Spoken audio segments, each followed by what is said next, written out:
বার্ষিক পরীক্ষা 2024 ইবতেদায়ী চতুর্থ শ্রেণীর কোরআন মাজিদ ও তাজবিদ। তো শিক্ষার্থী বন্ধুরা, একটি নমুনা প্রশ্ন আশা করি হুবহু কমন পাবে। প্রথমে লিখিত হচ্ছে 60, কোরআন মাজিদ অংশ 40। এক কথায় বা এক বাক্যে উত্তর দাও যে কোনো 5টি। তো প্রশ্নটি আমি তোমাদেরকে দেখিয়ে দিচ্ছি, অবশ্যই খুব ভালোভাবে তোমরা পড়বে। দেখো, কাতেবে ওহির সংখ্যা কতজন? তারপরে কোরআন মাজিদের সূরার সংখ্যা কত? 114টি। আচ্ছা, আমি চেষ্টা করব তোমাদেরকে মাঝে মধ্যে উত্তরগুলো বলে দেওয়ার।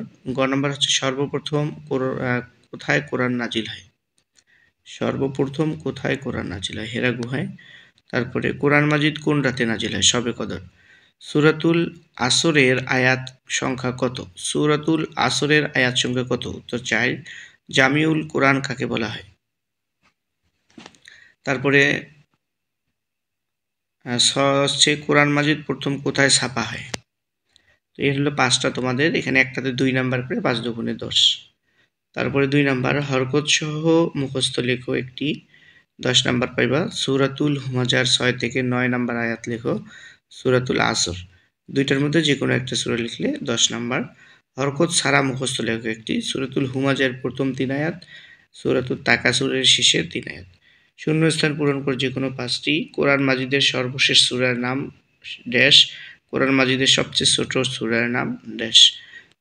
তাহলে কোরআন মাজিদের সর্বশেষ সূরার নাম শূন্যস্থানের জায়গায় হচ্ছে সূরাতুন নাস। কোরআন মাজিদের সর্বশেষ সূরার নাম সূরা নাস, আর কোরআন মাজিদের সবচেয়ে ছোট সূরার নাম হচ্ছে সূরাতুল কাউসার। তারপরে গ নাম্বার, সূরাতুল হুমাজা নাজিল হয় ড্যাশ। আচ্ছা, তারপরে ঘ, সর্বপ্রথম 1694 সালে ড্যাশ হামবুর্গ শহরে কোরআন মাজিদ ছাপা হয়। তারপরে ড্যাশ ইন্নাল ইনসানা লাফি খুসর, তাহলে ইউ নাম্বারটা হচ্ছে লাফি, শূন্যস্থানের জায়গায় হবে খুসর। তারপরে চ, ড্যাশকে জামিউল কোরআন বলা হয়। উসমান রাদিয়াল্লাহু আনহুকে জামিউল কোরআন বলা হয়।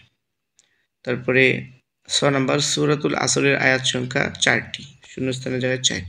তারপর হলো তাজবিদ অংশ 20, সংক্ষিপ্ত প্রশ্নের উত্তর দাও 2টি, একটাতে 5 নাম্বার, 5 দুগুণে 10। র হরফকে পুর পড়ার স্থানগুলো উদাহরণ সহ বর্ণনা করো। আর খ হচ্ছে মিম সাকিনের নিয়মগুলো উদাহরণ সহ লেখো। গ হচ্ছে আল্লাহ শব্দের লামকে পুরো বারিক পড়ার নিয়মগুলো উদাহরণ সহ লেখো। 3টার মধ্যে যে কোনো 2টার উত্তর দিতে হবে, একটাতে 5 নাম্বার করে 10 নাম্বার। 6 নাম্বারে দেখো, নিচের দাগ দেওয়া শব্দসমূহে তাজবিদের কায়দা বর্ণনা করো। যে কোনো 5টি। যে শব্দগুলো আছে যেখানে টান দেওয়া আছে নিচ দিয়ে, এটা কোন কায়দা হবে বা কোনটা কোন নিয়ম হবে, সেই কায়দাগুলো লিখতে হবে সমান সমান। যেমন খয়ের দিয়ে খয়ের লেগে টান দিয়ে সমান সমান দিয়ে শব্দার্থের মতো সমান সমান দিয়ে এটা কোন কায়দা সেটা লিখতে হবে। যেমন খয়ের হচ্ছে মধ্যে লিন। তারপরে ইয়ারজিউন, র জিম আইন ওয়াও নুন, ইয়ারজিউন, এখানে যে র জিমের তাহলে রপুর হবে এখানে। তো এরকম প্রত্যেকটা কায়দা তোমরা এইভাবে শূন্যস্থান দিলে। এই হলো তোমাদের কোরআন মাজিদ প্রশ্নটি। সবগুলো প্রশ্ন পেতে চ্যানেলটি সাবস্ক্রাইব করে সাথে থাকো।